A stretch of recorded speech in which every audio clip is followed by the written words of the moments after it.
E aí, galera do Tendência, aula de biologia para o segundo ano com a professora Ana Lia. E o conteúdo ainda é zoologia, a zoologia é gigante, mas agora é filo dos artrópodes. Aula 1, amores da minha vida, do meu tudo meu, meus fofos ruchinhos. Chegamos finalmente nos artrópodes. Galera, o filo dos artrópodes é muito interessante, é muito legal, é muito divertido, é muito emocionante, é zace. Por quê? Porque aqui está a maior diversidade de animais do reino animalia. O que é diversidade? Quantidade de espécies. Neste filo estão os nossos amiguinhos insetos, que são esse grupo gigantesco, diverso, adaptado. Os bichos são demais. Tá nesse filo também os crustáceos, que aí a gente tem vários conhecidos: o camarão, a lagosta, o siri, o caranguejo. Então nesse grupo também os aracnídeos, as aranhas, os escorpiões, o cravinho preto que tá aí na tua pele, o ácaro, são demais. E estão nesse grupo outros dois animaizinhos que a gente não tem tanta intimidade assim, que são os nossos miriápodos, que são os quilópodes e diplópodes, mas eu tenho certeza que tu já ouviu falar uma coisa que se chama centopeia, já ouviu, né? Nem que seja lá na tua infância tu ouviu falar na centopeia, na lacraia, que é um bichinho perigoso, mas enfim, é um grupo pra caramba de gostoso de estudar, porque ele é do nosso dia a dia. Tu nunca mais, nos últimos vídeos, tu viu a minhoquinha. E eu te falei que tu nunca mais ia enxergar uma minhoca com os mesmos olhos, tu ia pensar muito bem nelas. E agora a mesma coisa, tu nunca mais vai ver uma formiga igual. Aí, formiga do terceirão, tu nunca mais vai ver uma aranha do mesmo modo, porque tu vai ver que eles são animais extremamente complexos, e não só na anatomia e na fisiologia, mas também no sistema sensorial, no sistema nervoso. Tu vai ver que as formigas e as baratas, elas se comunicam com os extraterrestres, chama todo mundo. Lembra que aqui, ó, chegou a aula de zoologia, isso aqui é cultura, isso aqui é para todo mundo que vive no planeta Terra. Prestar atenção. Se vocês ouvirem um barulho de chuva, é porque está chovendo. Perceberam aqui, ó, que já me abriguei, meu modo inverno chegou, tá? Bateu uma chuvinha, tudo que eu queria era o quê? Usar meu capuz, tá? Usar meu capuzinho aqui, ó. E vamos que vamos, estamos todos quentinhos e protegidos em casa. E são 2 minutos e a gente não falou isso quase nada. Então vamos lá, vamos para as características dos artrópodes. O filo, começa por aí. Por que ele se chama artrópode, Ana Lia? Eu te digo e não descobro nada por isso. Artro significa articulada, articulação. E podos, pés. Pés articulados. Então significa que a gente vai fazer desenhos? Sim! Que tu vai mostrar toda a tua maravilhosa arte junto com a biologia? Sim! Que de animação! Ai, gente, quando eu dou aula de zoologia eu me divirto tanto. Vocês estão se divertindo? Sim, eu sei. Então, vemos que a principal característica aí, todos eles têm patas articuladas, apêndices articulados. Ótimo, a gente viu o grupo anterior, os anelídeos, eles tinham cerdas, não tinham patas, mas serviam para locomoção. Para ser pata tem articulação e tu já vai desenhar aqui bonitinho. E a outra coisa que eles têm em comum, eles também têm o corpo metamerizado, segmentado. Alguns com tantos segmentos quanto uma minhoca, quanto um anelídeo, tá? E outros com menos segmentos, tipo os insetos, então já veremos. Então a gente já viu artrópodes, patas articuladas, e já vimos que tem um corpo segmentado. E qual é a terceira característica que todos os animais deste filo têm? Te digo, eles possuem, essa é a frase. Essa é a frase que tu nunca mais vais esquecer na tua vida. Quando falar em inseto, quando tu vê uma barata, quando tu vê uma formiga, quando tu vê uma mosca, tu já vai plim, dá o plim. Exoesqueleto de quitina. Primeiro, quitina tu viu lá no primeiro ano, que é um polissacarídeo, um carboidrato. E exoesqueleto é o quê?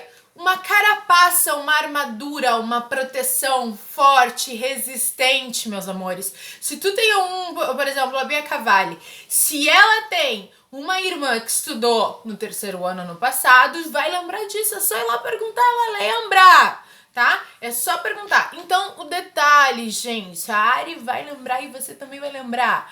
O exoesqueleto de quitina é a proteção. Todos eles têm em maior ou menor quantidade. Quer ver como tu sabe que o exoesqueleto de quitina existe na prática? Por acaso você já teve que passar por uma situação muito triste, que eu acho muito ruim, que é matar uma barata?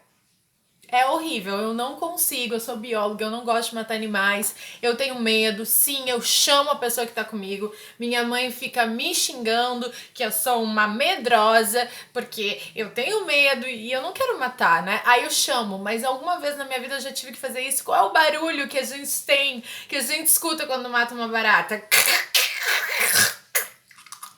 O que é isso? É o exoesqueleto dela se rompendo, é a proteção. Nós, seres humanos e animais vertebrados, nós temos um endoesqueleto. É interno, ela tem um exoesqueleto. Outra coisa, gente, outra coisa, para tu lembrar do exoesqueleto de quitina, que todos esses animais têm, crustáceos, aracnídeos, insetos, quilópodes e diplópodes, que são esses, a lacraia e a centopeia. Por acaso, você já comeu, desculpem aos vegetarianos e veganos, mas você já comeu camarão? Tem dois tipos de camarão se tu vai lá no restaurante. Tem o camarão que é o à milanesa, que é aquele camarão descascado, que já foi descascado, ele é empanado lá e frito. E existe o camarão com casca, que eles fazem às vezes ao alho e óleo, né? Quem gosta, gosta, quem não gosta, me desculpa. Quem já comeu o com casca, sabe aquilo que tu faz assim, ó? O barulhinho que faz quando tu dá ali a mastigada, qual é aquele barulhinho? É o exoesqueleto de quitina, esse carboidrato quitina que está rompendo nos teus dentes. O barulho é o mesmo de esmagar a barata. O que significa que se eu fritasse a barata e comesse, a sensação ia ser igual comer a casquinha do camarão, porque é a mesma composição. Por isso que povos da Tailândia, de alguns lugares do mundo, na Ásia, por exemplo, Sudeste Asiático, eles, devido a situações de guerra, havia falta de alimentos e eles, para terem a proteína necessária e os nutrientes necessários, eles começaram a consumir insetos fritinhos. Eu, quando morei na Tailândia, não provei nenhum insetinho frito, tá? Onde eu morava, não tinha essa cultura de se comer, nem vender e tal. E aí eu não provei, mas dizem, quem come esses insetos fritinhos, dizem que o sabor é muito parecido, choquem-se, sociedade se chocando agora, o sabor muito parecido com a textura, na verdade, o sabor com um camarão frito. Então tu comeu uma baratinha, um grilinho, comeu um camarão, né? Estão ali, ó, tão pertinho. Então, gente, olha só, vamos vir aqui para esse slide e ler e ver o que tem em relação a isso que a gente falou. Se a gente está viajando muito ou se vocês estão falando a coisa, se eu estou te enganando, se eu estou falando a verdade. Então, vamos aqui, lendo comigo. Características gerais, animal de patas articuladas. Artrópodes, patas articuladas. Exoesqueleto quitinoso. Quitina, anota aí, quitina é um polissacarídeo, tá? Quitina também está presente na parede celular dos fungos, da célula do fungo, tá? Então, assim, às vezes o vestibular pergunta, onde que eu encontro a quitina? No exoesqueleto dos artrópodes e na parede celular dos fungos. Com o corpo metamerizado, divididos em bolinhas, já vamos desenhar.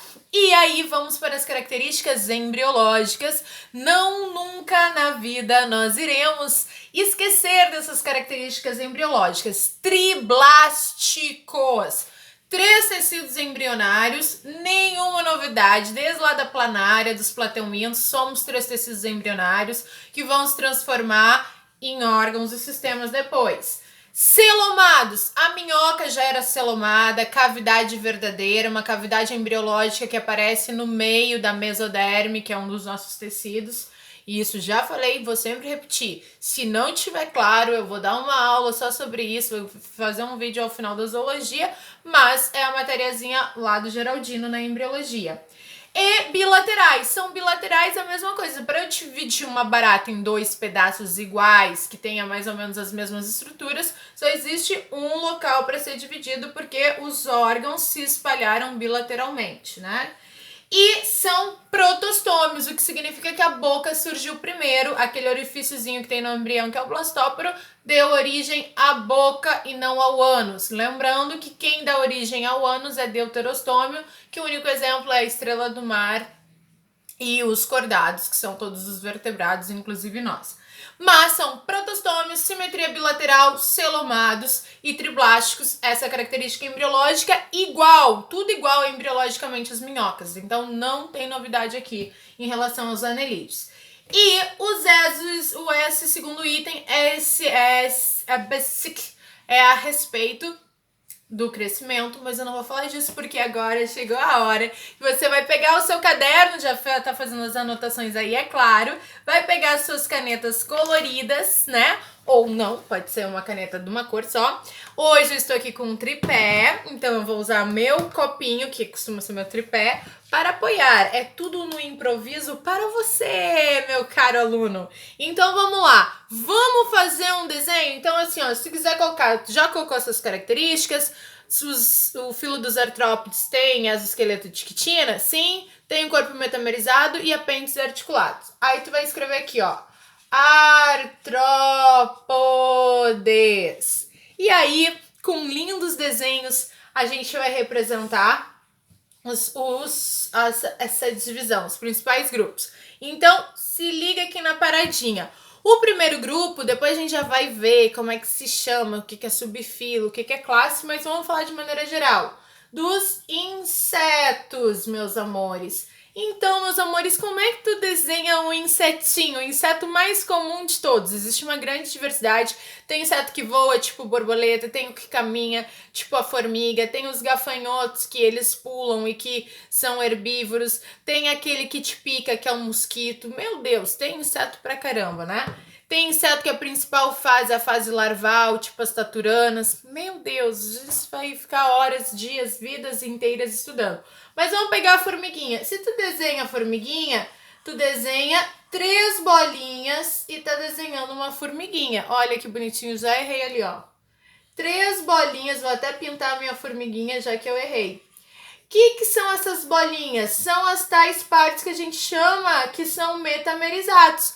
Então, na formiguinha a gente tem a cabeça, o tórax e o abdômen. São os 3 segmentos, digamos assim, metâmeros.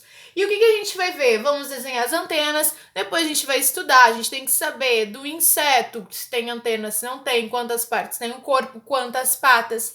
Se tu for desenhar as patinhas de uma formiguinha, ela tem quantas patas? Ela tem 3 pares. 6 patas, porque todos os insetos têm 6 pares. Viram que mesmo eu não sabendo desenhar muito bem, eu desenhei uma patinha dobrada? Porque se tu observar, as patinhas das formigas, elas são dobradinhas sim, elas têm articulações. Quem nunca se deparou na sua vida, ao longo dos seus 16 anos de idade, com uma pata de barata? Você tá andando assim, encontra só uma pata de barata tirada, que a barata já foi levada pelas formigas, né? A gente diz, ai que nojo, uma barata, uma formiga, se tá na minha bolachinha, eu tiro a formiga e como. Lembrando que se a barata morrer, a formiga vai lá pegar e a gente acha que a formiga vai comer a barata, não come. Já uma curiosidade, a formiga, gente, ela não come o teu açúcar no açucareiro, ela não come a barata, ela não come a bolacha. A maioria delas, a maior parte das espécies, vive num formigueiro com uma divisão social bastante definida, em que cada um tem uma função e que tem as rainhas que servem para o acasalamento e tudo mais. A gente estudou isso, né? São animais sociais lá no primeiro ano. E aí, não sei se vocês lembram que eu comentei que a formiga ela leva para o formigueiro a alimentos, porque lá ela cria um fungo e ela se alimenta desse fungo. Então ela dá comida, dá a barata, os restos de barata para o fungo cresce e ela come o fungo. Olha que legal. Só que aí, então a formiga também não é um animal, se tem um alimento com formiga, não consuma esse alimento. Mas tanto a pata da barata quanto a pata da formiga, ela é articulada. E no caso, a formiguinha e todos os insetos têm 3 partes. Às vezes não dá pra gente enxergar muito bem. né, devido às asas e tudo mais, mas tem essa divisão, tá? E agora, qual é o outro grupo que eu falei pra ti? Aracnídeos. Lembrando que isso aqui ainda não é divisão por classes, tá? Depois a gente vai ver como é que é direitinho essa divisão. Aracnídeos. Os aracnídeos, a gente sabe que o exemplo principal é o quê? A aranha. Quer ver como eu sei desenhar? Duas bolinhas aranha. E dessa bolinha menor é que saem as patas. Quantas patas tem o aracnídeo? 4 pares, ou seja, 8 patinhas. Isso quer desenhar uma aranha bonitinha, é só tu desenhar ela com as perninhas dobradas, porque afinal ela também tem apêndices articulados, porque ela é um artrópode. Outro detalhe, a aranha tem antena? Não tem antena não, ela apenas tem quelíceras. Algumas servem para fazer teia, nem todas as aranhas têm teia, ok? Então, os aracnídeos eu já tô vendo que tem duas partes, céfalo, tórax e abdômen, patas articuladas e sempre 4 pares de pata, ou seja, 8. Contar até uma história que tem um professor de vocês que participou um dia aqui a tomar uma água, participou de um quiz, uma gincana, e eu não tava presente, né? Não era um professor de história. Professor de história jovem. Não sei quem, vocês vão ter que adivinhar quem é o professor de história. E aí o quiz perguntava quantas patas tem uma aranha? E ele não acertou. Que vergonha, né? Do meu coleguinha. Mas tudo bem, depois eu ensinei pra ele e a gente voltou a se falar. Aí depois, insetos aracnídeos, e aí nós temos os crustáceos. E esse vídeo já tá muito longo. Os crustáceos também tem uma divisão cefalotórax e abdômen, tá? Mas vamos desenhar aqui um crustáceo que tu conhece bem, tá? Cefalotórax e abdômen. E o abdômen aqui assim, ó, é o que normalmente as pessoas comem, tá? E aí, a diferença do meu amigo aqui, ó, que seria um camarão, é que é variável as patas. Normalmente tem 10 patas, tá? Por isso que a gente vai comer lá o camarão e fica aquilo em cima do nosso prato, que parece um monte de cabeça, um monte de fio, porque além de tudo eles têm 2 pares de antenas. Então os crustáceos, eles também têm patas articuladas, normalmente 10 patas, 5 pares e 2 pares de antena. A gente vai ver tudo isso depois, essas informações, e a divisão de cefalotórax. O siri a gente não costuma enxergar muito bem, porque o siri tem aquela casquinha, mas se tu vira a parte de baixo dá pra ver ali uma divisão entre o cefalotórax. E depois quem estão aqui são os quilópodes e os diplópodes. Quilópodes e diplópodes, que são aqueles que a gente não tem tanto contato assim. Quilópode é a lacraia, que ela tem o corpo todo segmentado. A gente vai ver fotos, tá, galera? Não se preocupem. Ela tem o corpo todo segmentado, tem antenas, e as garotinhas da lacraia, ela é altamente venenosa, tem que tomar cuidado. E em cada segmento dela, tá? Tem as esqueleto, ela vai ter um par de patas. Então aqui, ó, de cada segmento sai um par de patas. Então, como ela é toda segmentada, ela é cheia de patinhas. E os diplópodes é o piolho de cobra, é um animal vegetariano que não tem veneno algum, de boa, que tem muito aqui na região norte, pelo menos nos ingleses, tá? Que é um animal que também tem o exoesqueleto, ele também é todo segmentado, ele é bastante confundido com anelides, porque dá pra gente enxergar ali, e ele vai ter em cada segmento 4 patinhas, ou seja, 2 pares de pata. Então, e é só na parte de baixo. Então, tu vira ele e tu consegue enxergar que em cada patinha tem fileirinhas, em cada segmentinho tem 4 patinhas. Beleza? Fechou 19 minutos, vão me matar que esse vídeo tá gigante. Até o próximo!